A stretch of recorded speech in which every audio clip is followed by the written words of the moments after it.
struktur dari suatu produk. Nah, alat ini bisa kompresi dan bisa tensile atau menarik. Nah, kalau ini mereknya Layet, tapi kalau yang merek SMS itu biasanya load cell-nya, ini load cell ya. Load cell itu yang otaknya itu. Dia load cell kita pasang 100 kilo, berarti dia mampu menarik atau menekan bahan yang dengan beban 100 kilo plus 20%. Jadi kalau misalnya ini 100, berarti bisa menekan atau menarik beban yang bisa 120. Nah, biasanya kalau kenapa kita menggunakannya, ini Layet itu sebenarnya baru, kita punya yang lama itu namanya SMS. Ini adalah probe-nya SMS, Stabil Microsystem. Jadi kalau probe-nya SMS, memang seringnya kalau pakai SMS, load cell-nya juga kecil.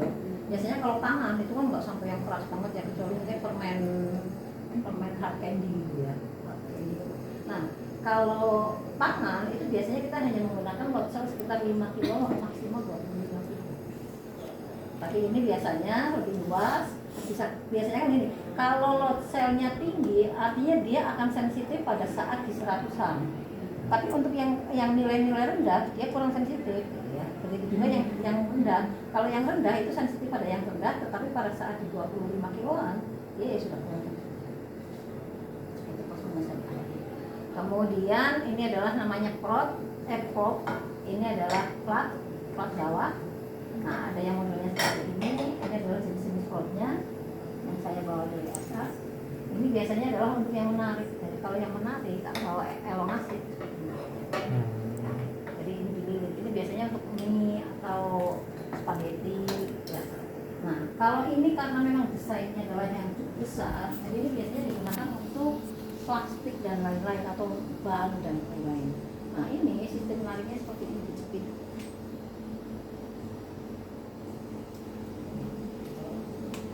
Ya. Jadi ini dijepit, bahannya dimasukkan ke sini. Oke, ini tensile. Karena alat ini cukup rumit pada saat membuka, jadi kita nggak sampel tensile kita hilangkan.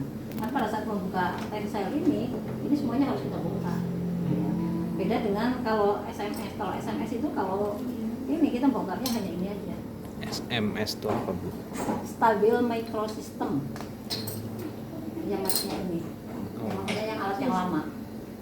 Kalau ini kan mereknya Layet gitu ya. Layet. Kemudian kalau ini jadi probe-nya itu kebanyakan kita menggunakan probe-nya SMS ya, karena probe-nya ini tuh kita nggak terlalu punya banyak variannya. Oh. Nah ini juga punyanya pakai SMS. Jadi yang memotong gitu. Alatnya Lloyd tapi itunya dari SMS. Ya, karena alat yang SMS itu kebetulan sudah rusak. Nah kalau punyanya Lloyd ini probe-nya itu hanya ini. Kalau SMS itu memang banyak sekali, ada yang untuk cairan, untuk kalau misalnya seperti odol simulasi ditekan kemudian akan keluar dari tube-nya itu berapa, itu ada. Kalau di sini nggak ada ya. Ini yang punyanya SMS itu ini, yang punyanya Layet itu ini, cuman memang nggak ada keterangannya ini probe apa itu nggak ada. Tapi kalau yang ini ada keterangannya, SMS P375, berarti artinya dia silinder, diameternya adalah 5. Atau misalnya ini SMS 35, berarti udah sama di sini. Ya. Begitu juga yang kecil-kecil pun di sini juga ada nama-nama. Walaupun sampai ini SMS juga, berarti bentuknya juga. Ada juga yang middle, berarti SMS M2. Middle itu berarti buncit yang jauh. Ya. Oke, kemudian cara pengoperasiannya, jadi tadi hanya fungsinya hanya ada 2 ya, alat ini hanya menekan dan menarik. Pertama alat dihidupkan, itu dipencet bagian belakang, kemudian yang kedua bagian ini, udah kita biarkan selama 10 menit, jadi untuk pemanasan. Setelah itu baru kita buka program ini, Nexigen. Nih ya, Nexigen akan muncul tampilannya nanti seperti ini.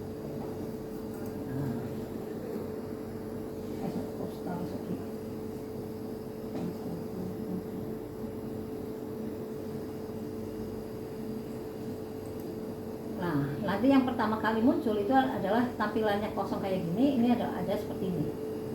Nah, atau kita buka awal, misalnya file, nah, kita buka new.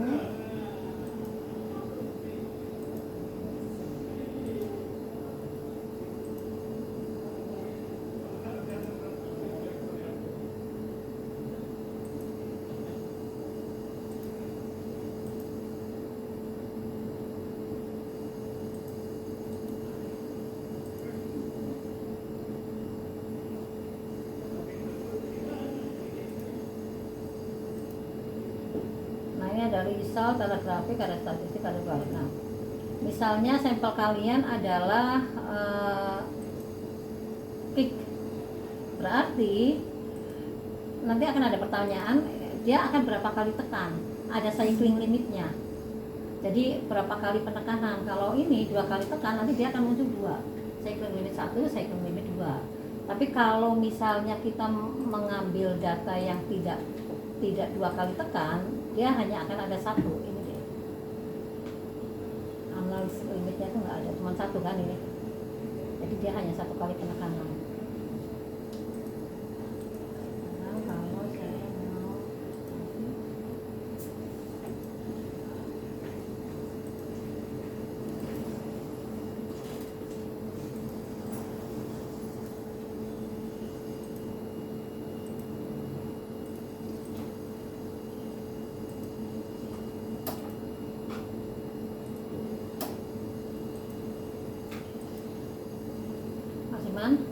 ini kalau buka yang pertama kali di mana sih?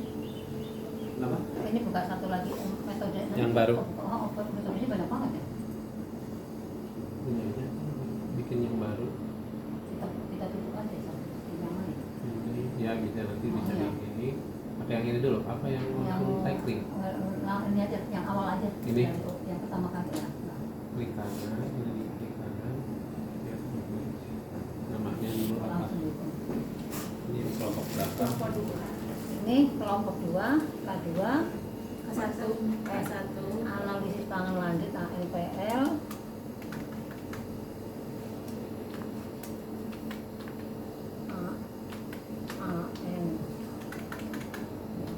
ANPL K2, K1, TK1, kelompok 2, kelompok 2. Ya. Oke. Nah, ini ada pilihannya, mau tensil atau bukan begitu Mas Iman. Nah, kalau di sini pertama kali muncul, nah ini ya awal banget aja maksudnya. Berarti itu harus di close dulu semuanya. Ini saya close aja, ini kan nggak kepake. Close aja ya. Ini yang kan kesimpan ini datanya ya, udah. Di save aja.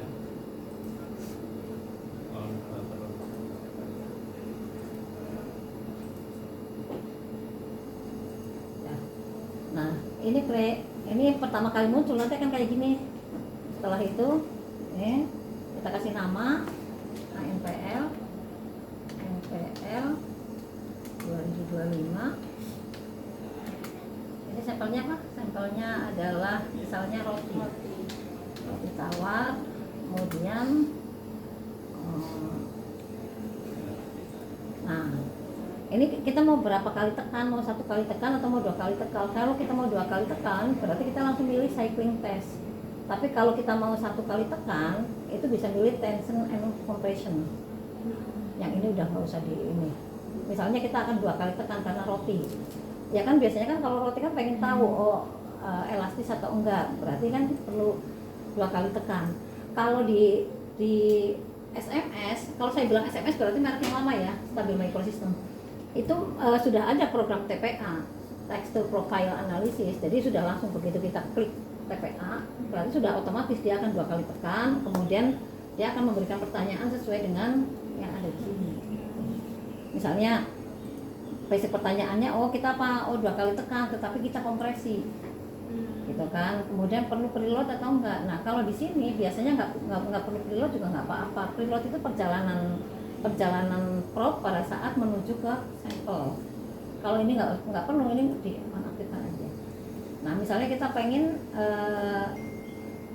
yang kita ukur itu adalah kompresi kedalamannya berapa, kecepatannya berapa, kecepatannya misalnya 1 mm per second, tinggal diganti aja, atau 60 mm per menit, apa-apa.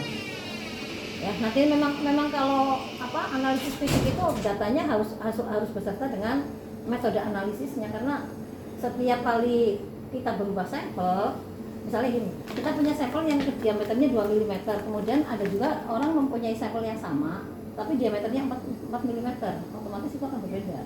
Jadi di dalam jurnal atau di dalam penulisan itu harus disamakan. Nah, tes limitnya seperti apa? Ininya tadi, saya pengen menekan 2 kali kan bisa dalam bentuk stress atau bisa dalam bentuk strain. Saya pengennya persentase kedalaman. Berarti yang pertama menekan 40%, yang kedua kita tekan sedalam misalnya 50%. Nggak apa-apa. Dari mana? Bisa dari jurnal, bisa juga kita mencoba-coba sampel. Gitu ya. Sudah, kemudian sampel areanya diukur. Kalau misalnya bentuknya bulat, berarti panjang lebar tingginya berapa gitu ya. Nanti tinggal diisi. Jadi kita harus diukur dulu. Sampel areanya. Kemudian yang berikutnya ketinggian sampelnya kan itu penting ya. Berarti ini kita intinya mana yang penting kita centang. Kemudian yang berikutnya result. Nah ini result saya mau data apa, definisinya apa, ini yang harus kalian pahami dulu. Misalnya saya mau crispiness itu ada hitungannya enggak, ada perlu data input apa enggak, di sini kan udah ada. Ternyata kalau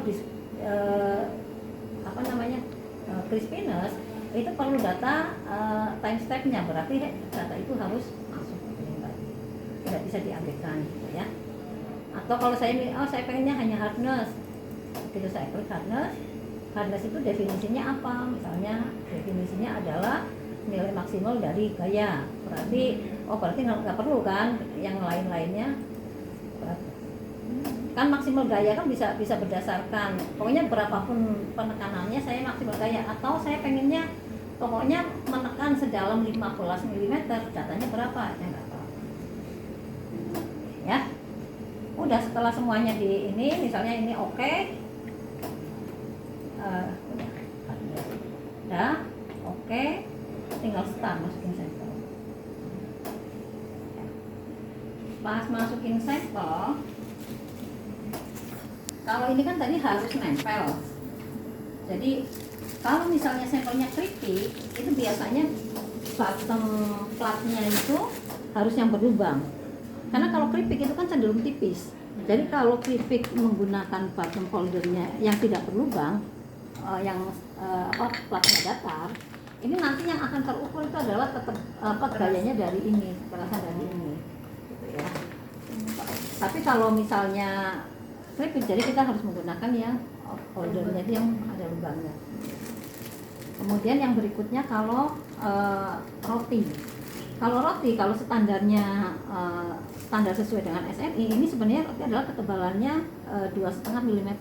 Makanya rata-rata kalau kalian itu coba diukur roti tawar itu biasanya ketebalannya itu sekitar 1,25 mm. Karena pada saat akan diukur sesuai dengan SNI itu kita bisa menumpuk dua. Ya. Kalau di luar negeri biasanya memang rotinya tebal-tebal langsung 2,5 mm karena memang seperti itu. Nah kemudian kalau kita punya sampel yang besar, itu kan ada mungkin antara backing bagian sini dengan yang di tengah dengan yang di ini kan beda. Berarti sampelnya harus selalu sama.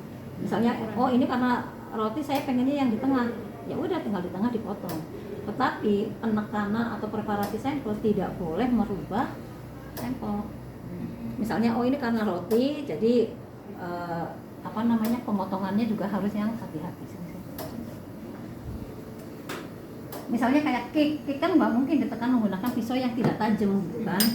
Makanya kalau cake biasanya kita menggunakannya yang tipis banget, misalnya seperti cutter.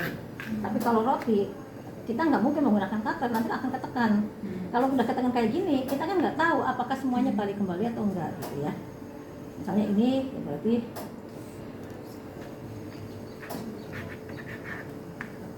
berapa ukurannya itu juga harus diseragamkan. Nah, memang menggunakan alat tekstur ini bisa menjadi parameter untuk penyimpanan. Jadi kayak misalnya kita pengen tahu, oh roti ini kapan terjadi mengerasnya itu pada hari yang keberapa gitu. Itu bisa dilihat dari nilai teksturnya. Makanya tekstur itu biasanya sebagai salah satu indikator untuk analisis fisik yang menjadi data objektif gitu. Kalau sensori kan nanti bisa terlalu banyak, perlu butuh sampel yang banyak, perlu panelis yang banyak gitu ya. Kalau tekstur kan misalnya mau pakai ini. Nah, ini kita naikin dulu. Ini kan ada dua titik kayak gini, ini berarti naikinnya cepat. Gitu ya. Itu pakai per biang SMS nggak apa-apa? Nggak apa-apa. Ini kebetulan sama. Nantinya harus dicantumin menggunakan prop aluminium diameter sekian kayak gitu ya, misalnya. Mintanya berapa tadi? 75. Nah, ini kalau mau nurunin, kalian turunannya bisa menggunakan dua gini, tapi takut tertekan. Nah, turun dulu ya. Nah, baru dipelangin supaya dia nyentuh. Kalau misalnya mau diatur, nanti kalian tak atur pretestnya juga nggak apa-apa. Ini nih, tombol down. Oh, tombol down. Iya, tombol. Yang dua itu yang cepat gitu. Iya, yang dua yang cepat ya. Nah, misalnya ini udah nyentuh, baru kalian nolkan ini. Langsung ini kan 45 ya. Baru kita nol. Tek. Langsung nol. Oke.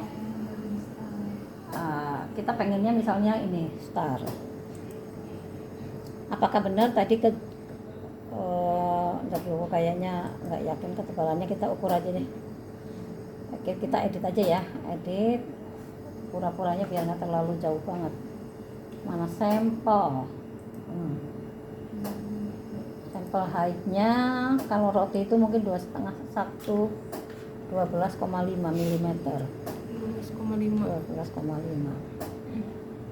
Nah, yang penting ininya. Nah, oke. Kemudian kita start. Apakah benar 10,3 ketebalannya, ininya? Oke. Nah, dia akan menekan tadi sedalam. Yang pertama kan ditekan suruh 40%. Dia akan naik, berhenti naik sedikit tadi, terus baru menekan lagi. Nah, ini datanya.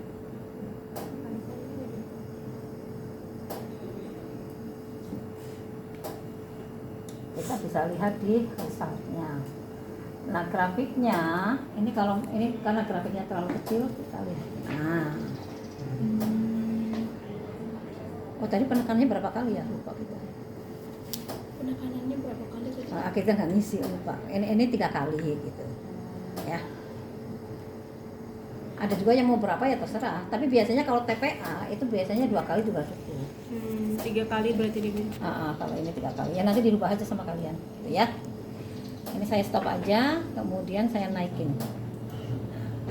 Dah, silahkan dirubah. Udah paham kan? Sudah. Apanya yang dirubah tadi? Ya mau dirubah silahkan aja data-data apa, informasi apanya. Yang ini pakai edit aja, edit. Cancel grafik, kita edit. Nah, mana yang mau dirubah tinggal di ini. Kalau mau yang kerupuk ini berarti pakai yang mana? Yang Apanya? Propnya pakai yang holder gini.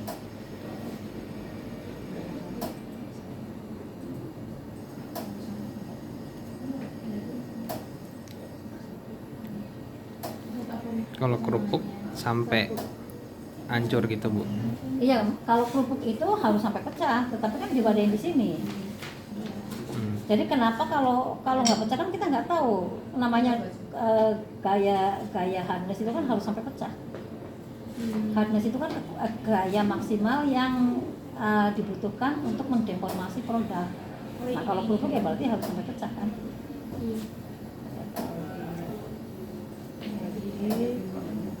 Berarti ini harus diukur dulu ya, Bu? Iya. Ini sih